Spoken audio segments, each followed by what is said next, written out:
Hey guys, welcome to the build review of the KTO Rosomak Polish APC from IBG Models. What you're gonna watch next is me actually build this thing, and then we'll come back and talk about any problems or any issues I had. So at the end of this video, I will sit down and actually go through any issues and then my final thoughts on this. So enjoy.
Deine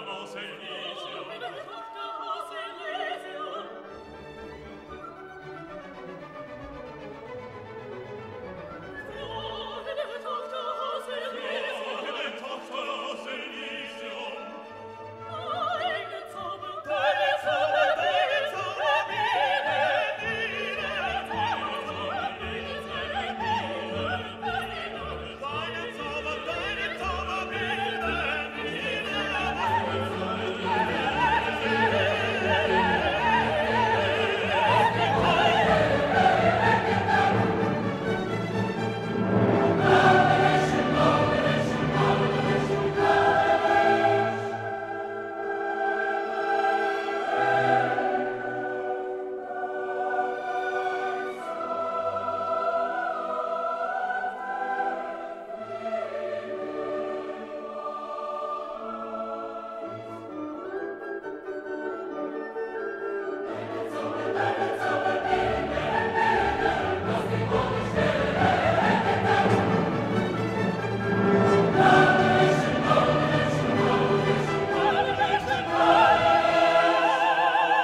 Okay, everybody. As you can see, this is now ready to go and built. Well, I have mixed feelings about this, to be honest with you. Get a little bit more comfortable here before I go and start rambling. As far as the actual kit goes, as far as the details, as far as the plastic and everything else, it's an amazing kit. The details on it are very good. As far as it being assembled, as far as engineering quality and everything else, it's also very good. There was not a single gap that needed to be filled. Nothing of that sort. It went together very, very well, which I was very happy with. Even at first I was worried about you know, the seams where the top of the hull attaches to the bottom of the hull. I had no problems whatsoever with it, so I was actually really happy with that. And as you can see, it actually builds up into a really, really nice kit. A little over-engineered, in my opinion, especially the interior, just because you don't really get to see much of it. My biggest gripe with that was this hatch here, the driver's hatch. There's actually, the kit gives you no options to position it open, so I jerry-rigged the little brace here to at least give some idea of what's inside of the interior, because the interior is so nice on this that I just didn't want to cover it up and then do all that work for nothing. Obviously my biggest gripe with this were the kit tires. Again, I don't know whether I had a fluke, you know, whether the kit I had was just a fluke or whether this is an issue with all the kits. But after replacing them with the resin tires, I had no issues with the kit moving forward. My only thing would be careful with the plastic. It's soft, but it's also brittle, if that makes sense. I did break, especially, hold on, let me see if I can turn this over for you guys. I did break a couple of the, there was another wire that came off of here that was in styrene that I broke, that I didn't bother putting in. Little tiny details like that I had issues with because of again, how soft the plastic was. But other than that, as I said, I didn't really have any problems with it. Now, where the problems did occur was the instructions. These instructions, in my opinion at least, are worse than dragons. Be careful, in other words, when you're putting this together. For instance, let's start with just the asinine order in which IBG has you put this kit together. First, have you work on a multitude of little sub-assemblies, at which point you set off to the side and you go on working on bigger portions of the kit, and these little triangles here denote which sub-assembly was that you worked on previously and where it goes. I think that's just asinine. There were a couple of sub-assemblies that they had me do. For instance, this hatch here, I think that goes to another variant of the kit because I found nowhere in these instructions of where to put this hatch. I figured out later on that this hatch actually goes here, or has the option of going here and replacing this here, but I didn't like the look of it, so I left it off, obviously. Other than that, they're not very clear as to the placement of parts, or some parts at least, especially the smaller ones. I'm trying to find you guys a decent, well, for instance, okay, let me not get too far ahead of myself. So, hold on a second. These parts here are part of the running gear that go into this, part of the suspension that go into the suspension. So they have you assemble all these parts here. All that look fairly similar. Okay, which go into, actually, I can show you since I have the finished model right here. Let me just make sure I don't break anything. Which end up going in here. Okay, all these parts. But what they do is they don't have you install them until here. Okay, much further into the build process. So what I will, and this was my fault as much as the instructions, is I didn't mark which piece was which, and two of them look quite a bit alike, quite a bit similar. So I ended up installing them backwards. I ended up installing piece 5 where piece 3 where piece 6 is supposed to go, and piece 6 where piece 3 is supposed to go. So if you watched me build this, I had to do quite a bit of surgery to the suspension arms here, and to fit into these pieces here. At first I thought it was engineering issue on the kit side, but it wasn't. It was actually my screw up by not being careful. So in other words, with issues like these, read the instructions very, very carefully and go through the entire booklet before you start working on this.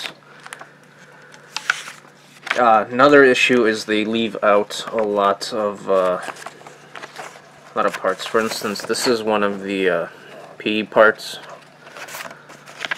that they have you assemble way in the beginning here, right here. Okay. But they don't actually tell you that this is what it is going in here. There's a couple of other issues that I remember, at least there were quite a few of them, believe me, that I remember, but this part they don't actually give you a part number on this one, so you don't know what part this is. And also similar issues with part placements. So, hold on, let me give you guys a decent example and I'll move on as far as the issues go. So, okay, these illustrations are fairly small. I mean, they're not terrible, but they're fairly small. They have you attaching these brace arms here onto the suspension, but they don't really tell you how or where they go. So what I ended up doing was having to go forward in the instruction process way further than I had to figure out how they go, and then so on and so forth. So it's just, it's a pain. Be very, very careful and make sure you read it carefully. Also, my suggestion would be is, again, they have you assemble everything in sub-details and then put everything together. If you watched me actually build this, once the suspension was done, it went onto the lower hull, even before I added any of the interior in here. Once the interior was done, the upper hull went on, so on and so forth. Only because I wanted to make sure the fit was okay. If I needed to apply force, I didn't want there being too many pieces in here that were assembled already that could break off that I can damage. Yeah, good thing I did. Because again, especially the suspension coming onto the lower hull here was a bit of a pain, because you do have to align all these little pins here to fit into the holes, so on and so forth. So I suggest, you know, once you're done with the suspension, put the lower hull on. Once you're done with the lower hull, put the upper hull on, so on and so forth. Don't wait till the end, and save the wheels for last. Especially if you're using resin wheels, save them for last. Other than that, again, there were a lot of issues with the instructions, but I can't really not recommend the kit because of that.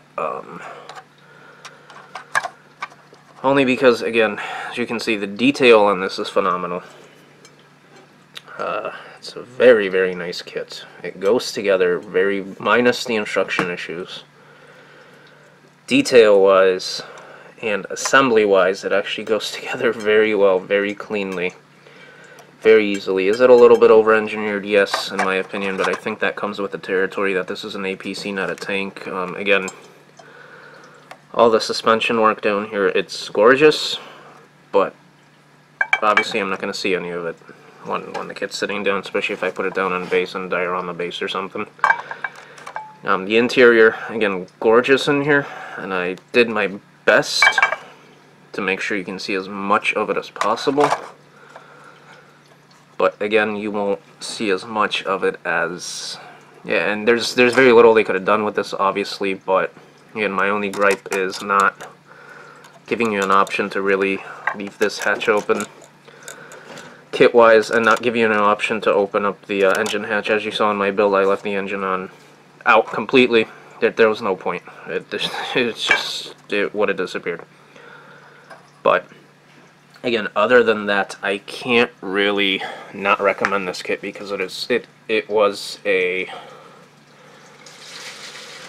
not gonna say it was a fun kit, but it was an experience, that's for sure. But I am very happy with the end result. I mean, it is a mean looking APC. Again, details are great. Engineer, you know, quality of the plastic and quality of the build, and as far as everything fitting together, great. Just be careful with the instructions. That's really all I have to say for it. Would I recommend this? Yes, I would. Just not to new modelers, obviously, not to somebody that's had a few kit builds under their belt. These instructions, at least in my opinion, are worse than Dragon's, which is saying something because Dragon instructions are horrendous. These are a little worse. Again, between omitting, sprue numbers, between clearly showing you where parts attached to, it was a pain. But again, at the end, I'm really happy with how this turned out. It looks really cool, and it's actually really big. I had this standing next to my Leopard 2A7 earlier, and this is a big tank, or big APC compared to some of the MBTs even. But other than that, I will include more detail or more pictures. I will include some pictures at the end of this video if you guys want to watch. Other than that, again, highly recommended to advanced modelers. Just be prepared to fight with the instructions a little bit. But the end result, in my opinion, I think is well worth it. Other than that, thank you for watching, guys. Yeah, next thing I think is going to be the obviously it's going to be the paint video. I'm going to paint these up in NATO colors, just because I think that'll probably be another week or two at the least, because I have a lot of other projects I want to get out of the way first. So again, thank you for watching, guys. I hope you enjoyed, and until next time.